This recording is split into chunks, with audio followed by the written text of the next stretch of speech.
How's it going, legends? Got some easy death metal patterns for you. So what I'm going to do is play through the patterns, and then we're going to expand on these ideas with different rhythmic ideas, and then we'll just open it up more. So let's check out the tabs for this one.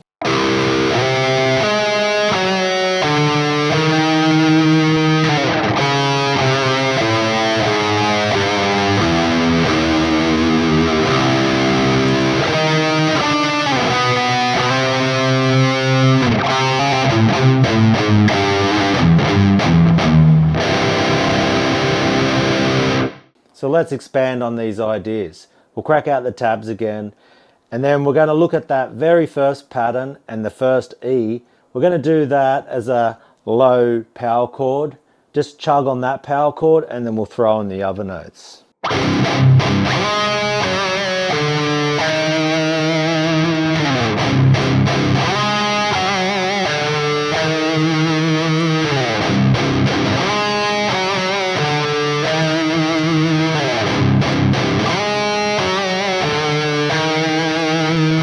So we just introduced that power chord on that low C, and this will work in any tuning. The guitar is in C standard, but you can play this in E, D.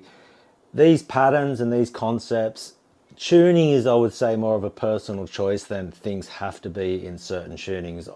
I think things sound better tuned down low, but you can play them in E. It's a different type of aesthetic, different type of vibe, I would say. And so let's crack on with the next one. So the next pattern, that's where I've got the hammer-ons from. So we'll check that out and just listen to what I do. We'll just play through the notes, and then I'll introduce the hammer-ons and the pull-offs.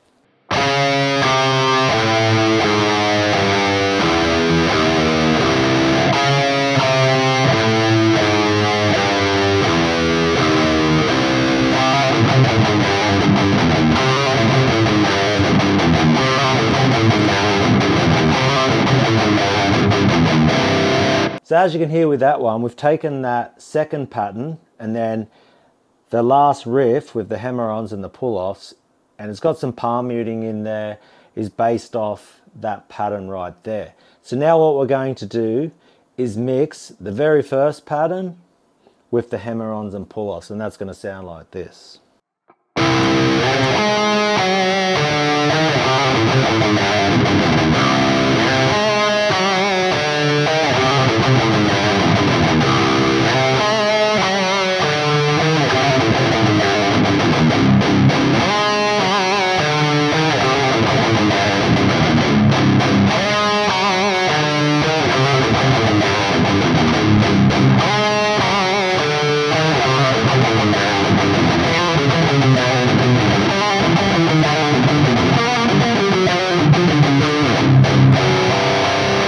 So we just started off with the first riff, played that, cracked into the last riff with the hammer-ons and the pull-offs. Then I introduced some palm muted chugs before I played that first riff, melodic section, into the hammer-ons and pull-offs. And then all I did was take what was tabbed out and just move it in different sections, which would sound like this.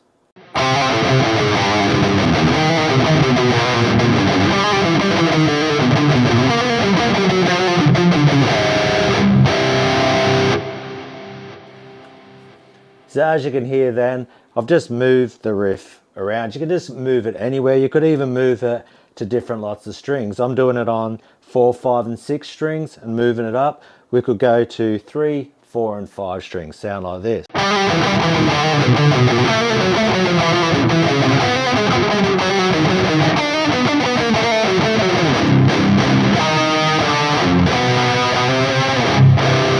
So as you can hear there, just moving it the same pattern, which is one of my favorite tricks, is just to move it over different frets, different sections of the fretboard. Just experiment till you like the sound of it. So the last section we've got is this third section right here.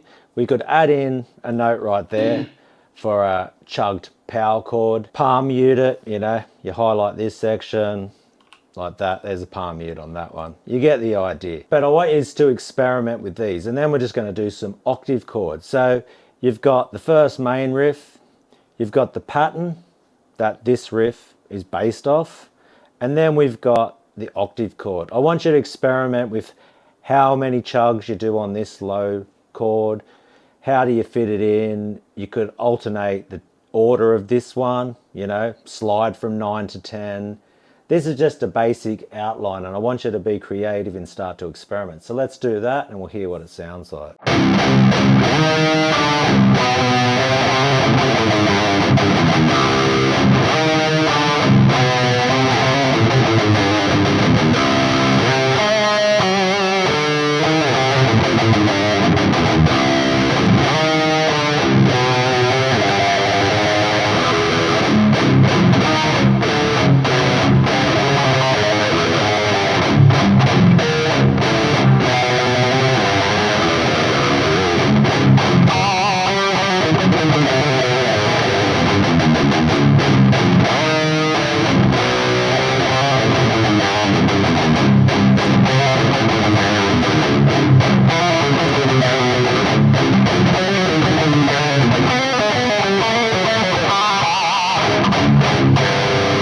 So there was some improvisation towards the end. Shows you how you can take basic patterns, add in some concept, have the same pattern, move it around the fretboard, bring in different rhythmic techniques, using your imagination there, different picking techniques. We've got the tremolo picking, we've got palm mutes, we've got octave chords, we've got pinch harmonics, all of these things. And always remember, in all of music, there's only 12 notes. So I was covering on some theory in previous videos, and I really want to drive that one home, that there is only 12 notes. It's good to know all these different combinations and the theory side, but I tell you what, at the end of the day, most of these scales are 7-note scales. So really, that would encourage me, and maybe it's a little bit lazy, but is to just come up with your own combination of 7 notes. And then you can start working on, do you play them in 3 notes? Because that's really what scales and these patterns are doing for you. They're helping you map out the fretboard. So you can go, okay, if I've got a scale and here's the note there, then the octave is going to be here. And it shows you how you can connect notes together. So when you're going to play things like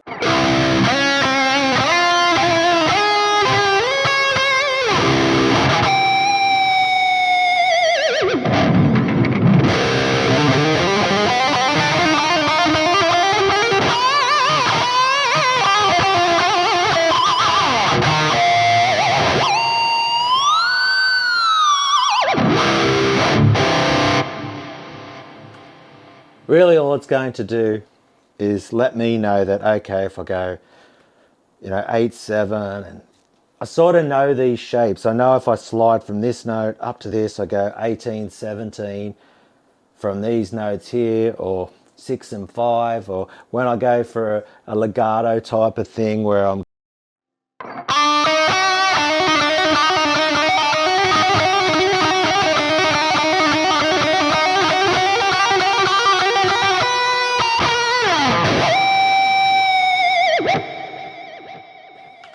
that's just showing me different gaps, and that's what theory for me, what I really use it for is, I go, okay, I'll see a scale and I go, oh, all right, there's the notes for the scale there. And then what you do, you can then use those notes in a scale to build the riff, then you do that legato. So it's a combination of theory and technique. So if you like the tabs for this lesson and all the videos that I've put on YouTube, check out my Patreon for 50 cents a week. Links below. Until next time, keep smashing out those riffs on the instrument we love. Take care of yourself. I'll see you in the next one. Catch us later.